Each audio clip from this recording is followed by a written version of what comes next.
Welcome friends. मैंने CGPSC pre के लिए भारतीय दर्शन का एक वीडियो सीरीज स्टार्ट किया है। उस वीडियो सीरीज का आज ये चौथा वीडियो है। आज मैं आपको आस्तिक दर्शन के बारे में बताने वाला हूँ। मैंने आपको 5 स्टेप बताए हैं सीजीपीएससी प्री की स्टडी के लिए, वो आप आई बटन पे क्लिक करके देख लीजिएगा। तो पहला स्टेप है सिलेबस को अच्छे से समझना, पाठ्यक्रम को अच्छे से समझना।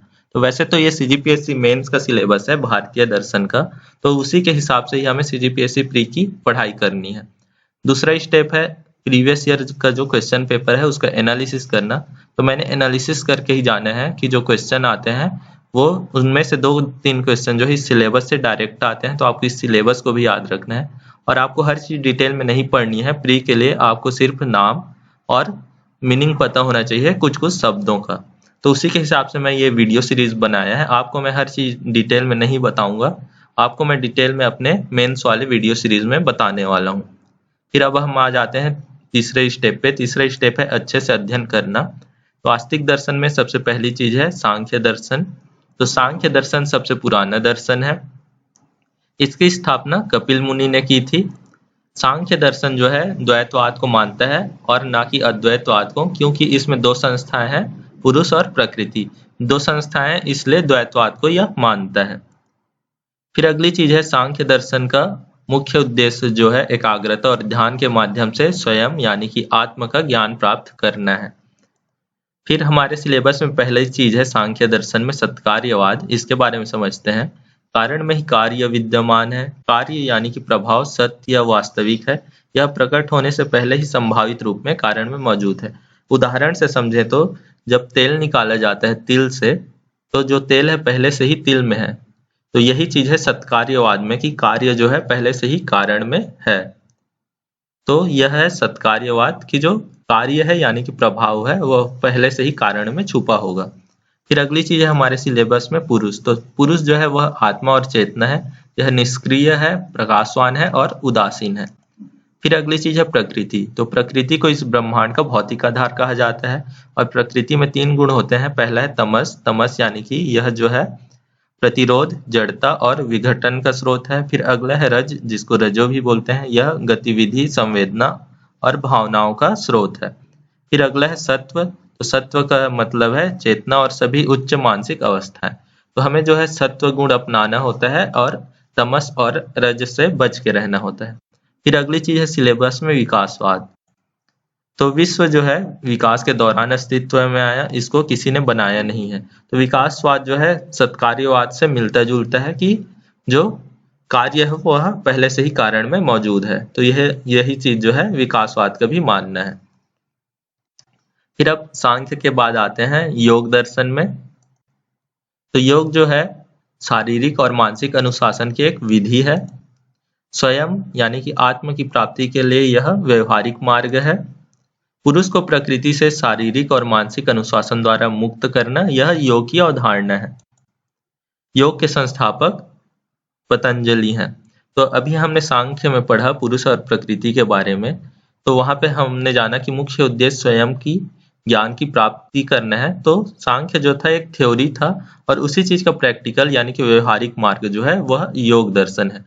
तो हम कैसे स्वयं की प्राप्ति कर सकते हैं ये अष्टांग योग में बताया गया है। तो यह मैं आपको एक एक चीज नहीं बताऊंगा डिटेल में, आपको सिर्फ मैं आपको नाम बताऊंगा अष्टांग योग के, और वही आपको याद रखना है सीजीपीएससी प्री के पढ़ाई के लिए। तो अष्टांग योग में पहली चीज है यम। तो यम के अंदर आता है सत्य, अहिंसा, अस्तेय, अपरिग्रह और ब्रह्मचर्य। दूसरी चीज है नियम। नियम के अंदर आता है शौच, संतोष, तपस, स्वाध्याय और ईश्वर प्राणिधान। फिर अगली चीज है आसन। चौथी चीज है प्राणायाम। 5वीं है प्रत्याहार। 6वीं है धारणा। 7वां है ध्यान और आखिरी है समाधि। इसका मीनिंग मैं आपको अपने नोट्स में दे दूंगा। आपको सिर्फ यही चीज याद रखना है सीजीपीएससी प्री के लिए, इसलिए मैं आपको हर चीज डिटेल में नहीं बता रहा हूँ।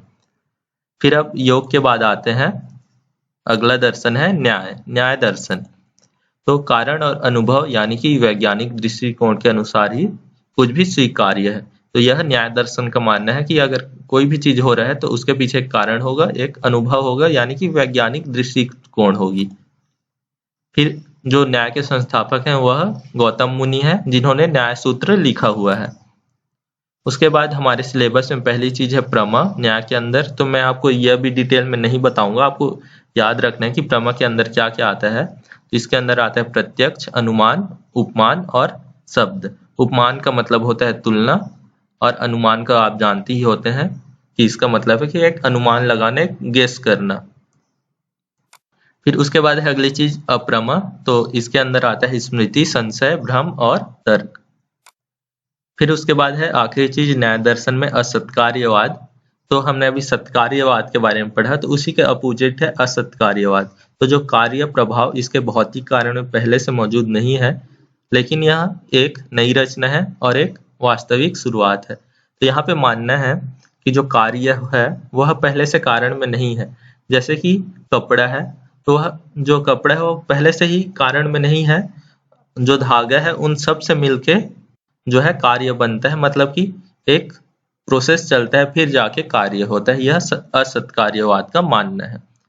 फिर न्याय दर्शन के बाद है वैशेषिक दर्शन। तो वैशेषिक प्राचीन काल का भौतिक विज्ञान था। यह जो है भौतिक विज्ञान को मानता था, और इसके जो स्थापना की थी वो कणद मुनि ने की थी, ये आपको याद रखना है। फिर अगला है वैशेषिक ब्रह्मांड का यथार्थवादी और वस्तुनिष्ठ दर्शन है, मतलब कि यह जो है ट्रूथ को बताता है, सही चीज को बताता है। उसके बाद हमारे सिलेबस में वैशेषिक दर्शन में पढ़ना है परमाणुवाद को। तो उसके बाद परमाणुवाद के बारे में समझते हैं। तो परमाणु सिद्धांत के द्वारा ब्रह्मांड का निर्माण हुआ है, यह वैशेषिक दर्शन का मानना है। पदार्थों में परमाणुओं और अणुओं का संयोजन है, तो जो हर पदार्थ बनता है वो परमाणु और अणु से बनता है, यह वैशेषिक दर्शन का मानना है।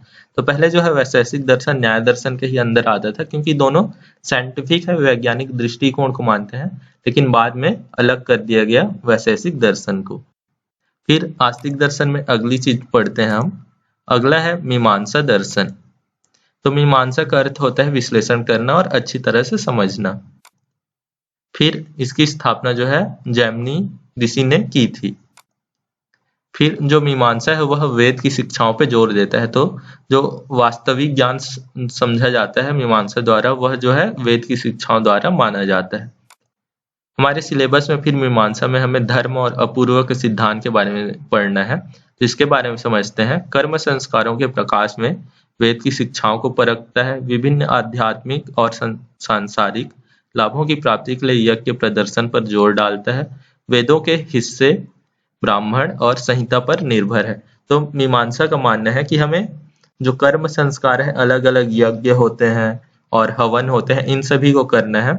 और अपूर्व मतलब जो ईश्वर है उसकी प्राप्ति जो है यज्ञ के द्वारा प्राप्त की जा सकती है, यह मीमांसा का मानना है। और ये जो है वेदों पे सबसे ज्यादा जोर देता है, और वेदों के द्वारा ही हम ईश्वर को प्राप्त कर सकते हैं, यह मीमांसा का मानना है। यह था मीमांसा दर्शन। फिर अगला है अद्वैत वेदांत, यह है हमारे सिलेबस में। तो इसकी स्थापना शंकराचार्य ने की थी, जिनको कि प्रच्छन्न बौद्ध भी कहा जाता है। फिर अद्वैत वेदांत का मानना है कि ब्रह्म जो है अकेला वास्तविक है, यही जो है असली सत्य है। यह अद्वैत वेदांत का मानना है कि जो ब्रह्म है वही अकेला सत्य है। फिर आत्मा ब्रह्म से अलग नहीं है, आत्मा और ब्रह्म जो है एक ही है, क्योंकि यह इसका नाम ही अद्वैत है, मतलब एक ही है। तो यह अद्वैत वेदांत का मानना है कि आत्मा और ब्रह्म एक है। फिर जो क्षणिक संसार है, यानी कि यह जो जगत है, वह ब्रह्म का एक भ्रामक उपस्थिति है, माया है। तो जो ब्रह्म है उसका एक माया जो है, यानी कि जो हमें ब्रह्म पैदा कर रहा है, वही एक जगत का निर्माण कर रहा है, यह अद्वैत वेदांत का मानना है।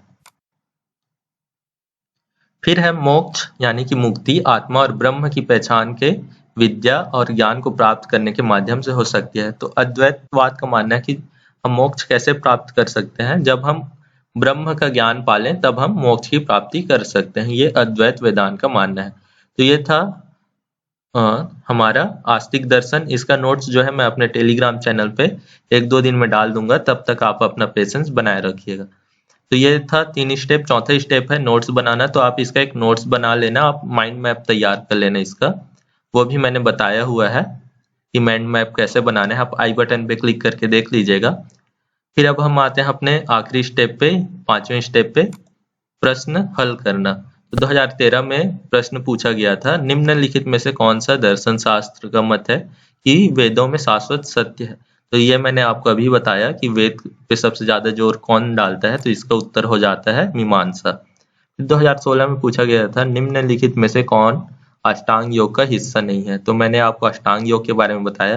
मैंने आपको हर चीज डिटेल में इसीलिए नहीं बताई क्योंकि प्रश्न ऐसे पूछे जाते हैं। तो इसका उत्तर हो जाएगा अनुस्मृति। जो बाकी 3 है वो इसके अंग है।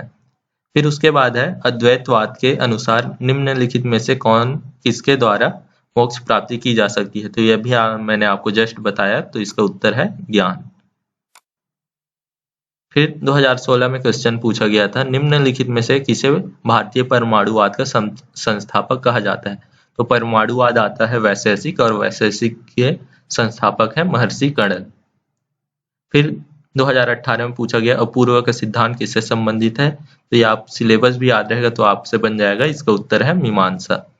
फिर उसके बाद इस साल क्वेश्चन आया था प्रसन्न बौद्ध किसे कहा जाता है। तो ये भी मैंने आपको अभी बताया। इसका सही उत्तर है शंकर।